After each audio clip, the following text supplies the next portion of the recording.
है esters.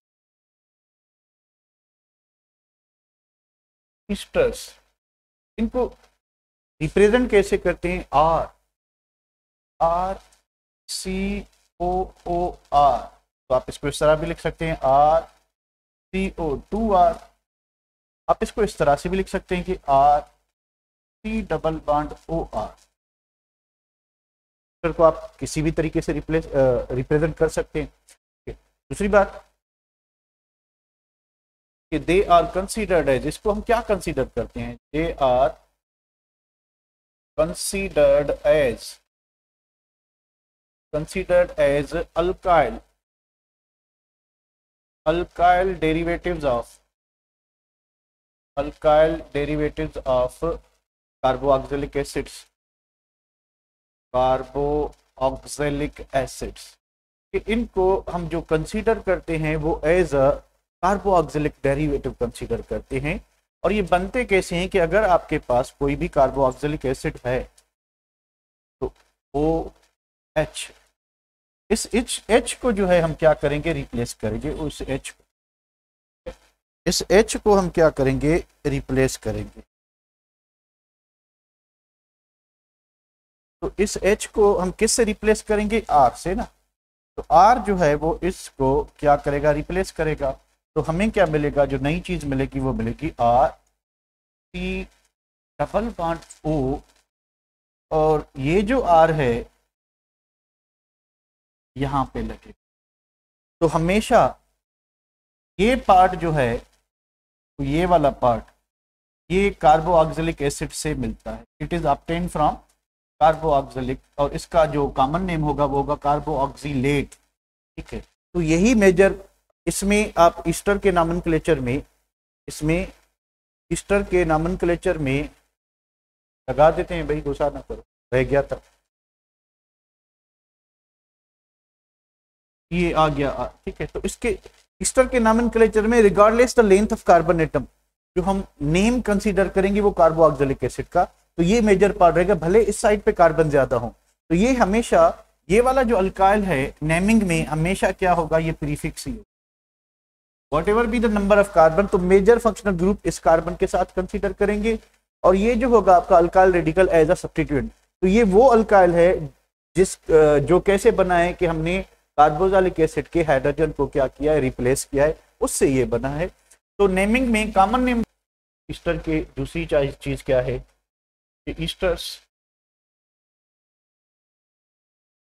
Are functional group isomers of carboxylic acids.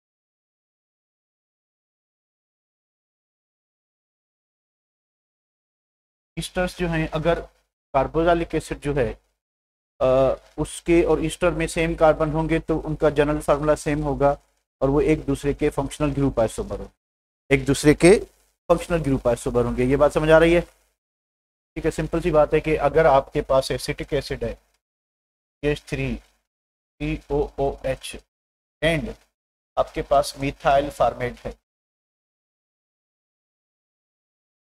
Methyl formate, तो दोनों का मॉलिक्यूलर फार्मूला क्या होगा? C2H4O2। देखें है, इट मींस कि they are what? Functional group isomers of each other. ठीक है। ईस्टर्स जो हैं, ईस्टर्स हैव स्वीट, मीठी खुशबू होती है, स्वीट और फ्रूटी स्मेल।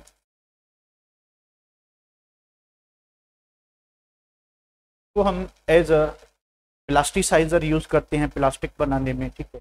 और ये क्या होता है?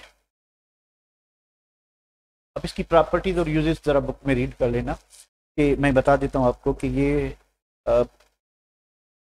स्लाइटली सॉल्युबल इन वाटर, बाकी जो है ऑर्गेनिक सॉल्वेंट अल्कोहल ईथर वगैरह में जल्दी मिक्स हो जाता है। ठीक है। उसके बाद इसकी प्लेंट एक अच्छी फ्रूटी खुशबू होती है।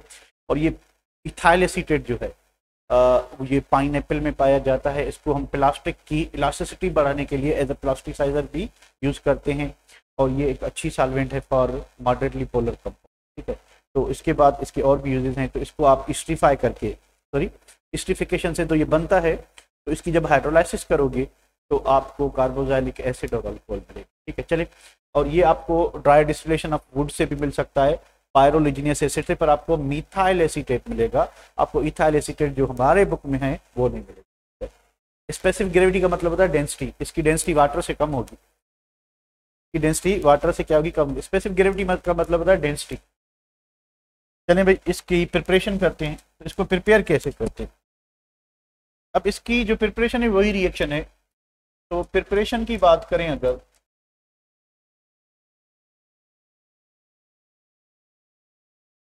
तो एक ही रिएक्शन है, कौन सा रिएक्शन है, एस्ट्रिफिकेशन। अब ये रिएक्शन हम अल्कोहल्स में पढ़ के आए हैं, esterification.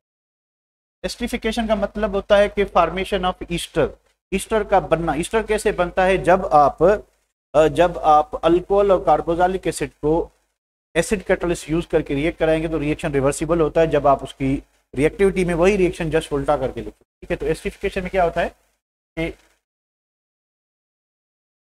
Formation of Easter,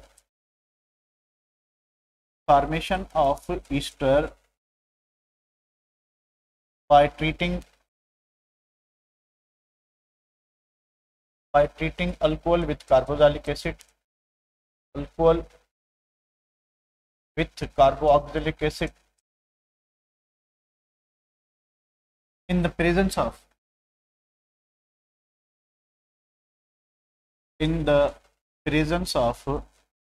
acid catalyst. तो अगर हम एसिड कैटलिस्ट यूज करके अल्कोहल और किसी भी कार्बोक्सिलिक एसिड को रिएक्ट कराते हैं तो हमें ईस्टर प्लस वाटर मिलेगा। तो रिएक्शन की शुरुआत करें अगर, तो CH3 डबल बॉन्ड O, ये हो गया आपका एसिटिक एसिड, और अल्कोहल C2H5। ये रिएक्शन रिवर्सिबल रहता है और हम एसिड कैटलिस्ट यूज कर रहे हैं। होगा क्या, ये हमने अल्कोहल में भी पढ़ा था कि ये वो रिएक्शन है जिसमें अल्कोहल से H- होगा, क्या होगा, अल्कोहल माइनस हाइड्रोजन, और एसिड माइनस OH होगा, एसिड माइनस OH होगा। इस रिएक्शन में वाटर बनेगा और ये जो एसिटाइल ग्रुप है इसके साथ इथॉक्सी ग्रुप लगेगा तो ये ईस्टर बन जाएगा, ये ईस्टर बन जाएगा, ठीक है।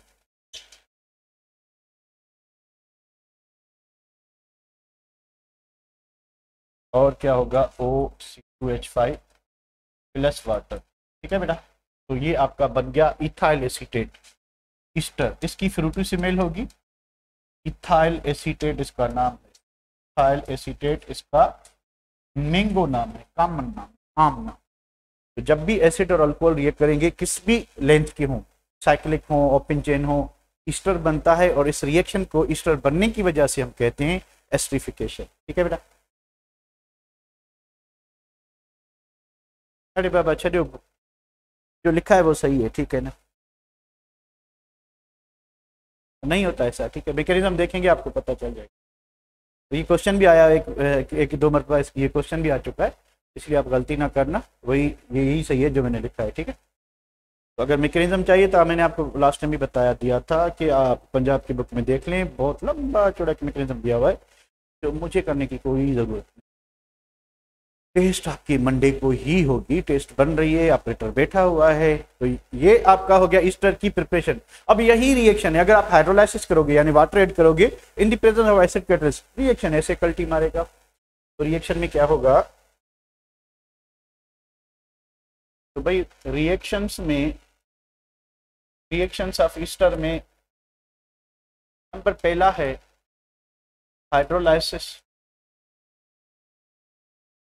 Hydrolysis in acidic condition. तो अगर आप एसिड यूज करके हाइड्रोलाइसिस करते हो तो आपको वापस वही मिलेगा जिसे मैंने बनाया है, क्या मिलेगा आपको, एसिड प्लस अल्कोहल मिलेगा, ठीक है। अगर आप बेसिक कंडीशन में करते हैं तो फिर क्या होगा, जो एसिड है वो न्यूट्रलाइज हो जाएगा, तो आपको sodium salt of carboxylic acid मिलेगा। चलिए दोनों देख लेते हैं। तो अगर आप क्या करते हो कि CH3 डबल बॉन्ड O, उसके बाद C2H5, तो अगर आप क्या करते हो कि हाइड्रोलाइसिस करते हो, ठीक है, इसमें एसिड कैटलिस्ट यूज करके, तो ये रिवर्सिबल रिएक्शन ठहरता है, तो दोनों डायरेक्शन में जाएगा। तो क्या होगा कि ये जो वाटर का OH है partial positive charge partial negative charge, तो ये इस कार्बोनाइल ग्रुप को पेयर ऑफ इलेक्ट्रॉन देगा क्योंकि इस पे पार्शियल पॉजिटिव चार्ज है, इस पे पार्शियल नेगेटिव। और ये जो है इथॉक्साइड ग्रुप किसको देगा, हाइड्रोजन को। तो बनेगा क्या, अब यहाँ से भी आप समझ सकते हैं कि OH ये इलेक्ट्रोफिलिक कार्बन कौन सा ये है आपका, तो ये OH इसको पेयर देगा, यानी यहाँ से इथॉक्सी ग्रुप रिमूव होगा।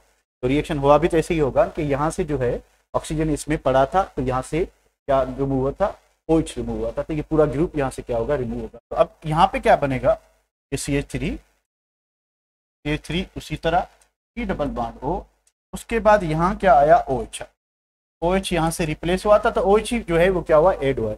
तो अल्कोहल से क्या इथॉक्सी ग्रुप किससे कंबाइन हो रहा है, हाइड्रोजन से, तो अल्कोहल से हाइड्रोजन रिप्लेस हुआ था। यहाँ पे होगा C2H5OH, ठीक है बेटा। तो आपको मिलेगा क्या, एसिड प्लस। तो अगर आप बेसिक कंडीशन में, यानी अगर आप हाइड्रोलाइसिस बेसिक कंडीशन में करते हो, हाइड्रोलाइसिस इन बेसिक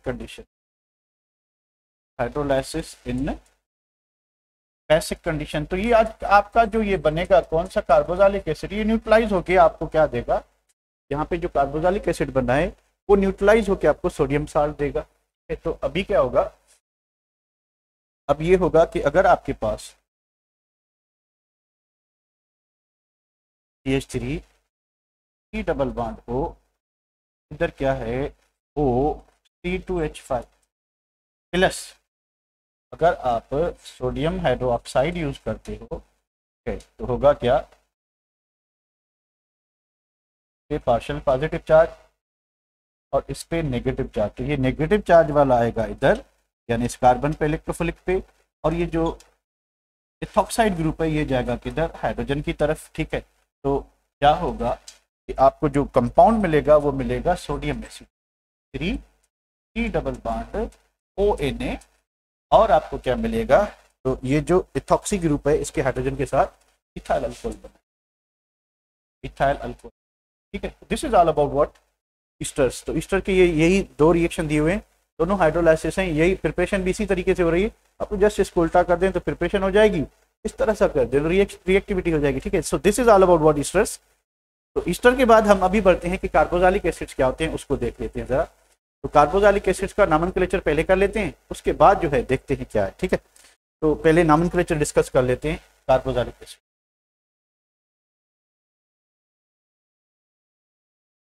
कार्बो